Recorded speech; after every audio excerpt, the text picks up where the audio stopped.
നീ പുരുഷനെ പോലെ അരമുറുക്കിക്കൊള്ളാൻ എന്ന് വെച്ചാൽ ഇച്ചിരി കൂടെ കയറി പറഞ്ഞ, ഒരു കാലത്ത് അരമുറുക്കി രാജാവായി നടന്ന ഇയ്യോബ് ഈ അസുഖങ്ങളൊക്കെ വന്നപ്പോഴത്തേക്ക് എല്ലാം തകർന്നു, നന്മ തകർന്നു, എല്ലാം തകർന്നു, ഒറ്റപ്പെട്ടു, എല്ലാവരാലും നിന്ദിക്കപ്പെട്ടു, എല്ലാവരാലും തള്ളപ്പെട്ടു. ഭാര്യ പോലും തള്ളിപ്പറയാൻ പറഞ്ഞു, തള്ളിക്കളഞ്ഞു. അതിന്റെ അർത്ഥം എന്താ? തള്ളിക്കളഞ്ഞു. അമ്മ ഭാര്യ പോലും കൂടെ ഇരുന്നില്ല. അമ്മ നമ്മൾക്ക് ഞാൻ ഏത് കാര്യം ആരും കൂടെ ഇരുന്നില്ല, ദൈവം നമ്മുടെ കൂടെ ഉണ്ട്, ഉറപ്പാകും. അമ്മ ഇവിടെ വന്നിട്ട് ദൈവം കൂടെ ഇരുന്നിട്ട് പറയാണ്, അമ്മ ഇയ്യോബേ നീ അര കെട്ടി എഴുന്നേൽക്ക, അര മുറുക്കിക്കൊള്ളുക. എന്ന് വെച്ചാൽ നീ നേരത്തെ ഉണ്ടായിരുന്ന പ്രൗഢി നിനക്ക് നഷ്ടപ്പെട്ടു പോയി. അമ്മ നേരത്തെ ഉണ്ടായിരുന്ന അനുഗ്രഹം നിന്റെ കയ്യിലില്ല. അമ്മ നേരത്തെ ഉണ്ടായിരുന്ന അധികാരം നിന്റെ കയ്യിലില്ല. നേരത്തെ നിന്നോട് കൂടി ഇരുന്ന സുഹൃത്തുക്കൾ നിന്റെ കൂടെയില്ല.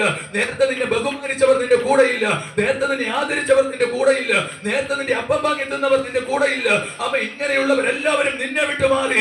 ഇപ്പോൾ നീ ഏകനായി നിൽക്കുകയാണ്. അമ്മ ആ അധികാരം നിനക്ക് തിരിച്ചു വരണമെങ്കിൽ നിന്റെ അരക്കച്ച അരപ്പട്ട അത് മുറുക്കി നീ എഴുന്നേൽക്ക.